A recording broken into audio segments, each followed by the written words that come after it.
دیکھیں، رمضان محنت کا مہینہ ہے. یہ بات ابھی سے ذہن میں بٹھا لیں کہ رمضان محنت کا مہینہ ہے. اس میں محنت کرنی ہے. ہم سارا سال ریلیکس رہ سکتے ہیں، سارا سال ایٹ ایز رہ سکتے ہیں، سارا سال جو ہے وہ اپنے آپ کو ایکسکیوز دے سکتے ہیں، لیکن رمضان محنت کے لیے ہے ہی محنت کے لیے. ہمارے بہت سے اکاؤنٹنٹس دوست ہیں، ان سے جب دسمبر میں یا مارچ اینڈ میں ڈپینڈنگ اپون کہ کب آپ کا ایئر اینڈ ہوتا ہے، وہ لوگ اس وقت اتنے مصروف ہوتے ہیں کہ نہ دن کا پتہ نہ رات کا پتہ. کیونکہ ایئر اینڈ ہے. اب ہم نے اپنے ساری بکس کو جو ہے وہ سیٹ کرنا ہے، ان آرڈر لے جانا ہے. یا جو ایئر اینڈ کی اگر اگزامپل نہیں سمجھ میں آتی تو جو سیلز لگتی ہیں، جب سیل کا سیزن ہوتا ہے تو جو بزنس مین ہوتا ہے وہ پہلے سے سب کو بتا چکا ہوتا ہے کہ بھائی یہ ابھی سیلز کا سیزن ہے، اس میں مجھے ڈسٹرب نہیں ہوگا. نہ کسی کی میں نے شادی اٹینڈ کرنی ہے، نہ کسی کی میں نے کسی اور ایونٹ پہ آنا ہے. یہ سیلز کا سیزن ہے، اس میں دن رات سیلز ہے. دکان پہ ہی سوئیں گے، دکان پہ ہی جاگیں گے، وہیں کھانا پینا سارا کچھ وہ.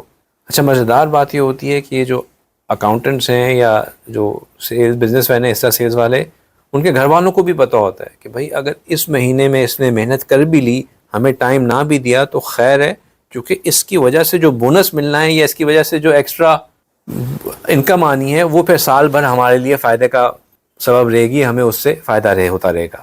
تو یہ جو رمضان کا مہینہ ہے یہ بھی محنت کا مہینہ ہے.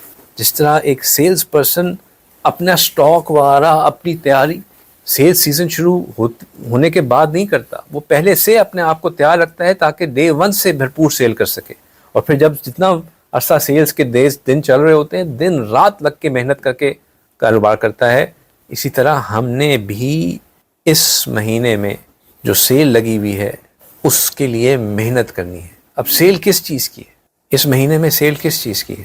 اس مہینے میں سیل ہے مغفرت کی.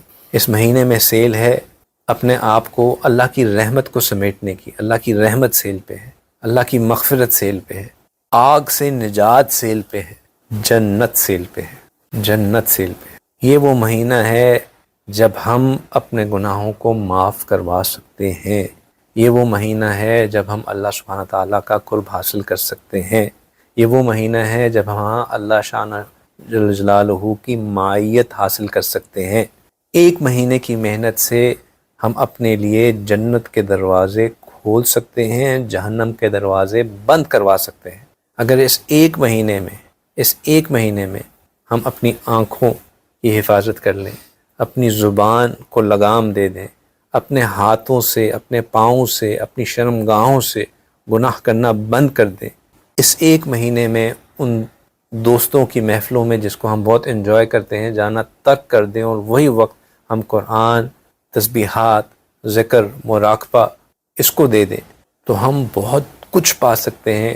وہ کچھ پا سکتے ہیں جو کہ واقعی ہماری فلاح اور کامیابی کا سبب بن سکتی ہے.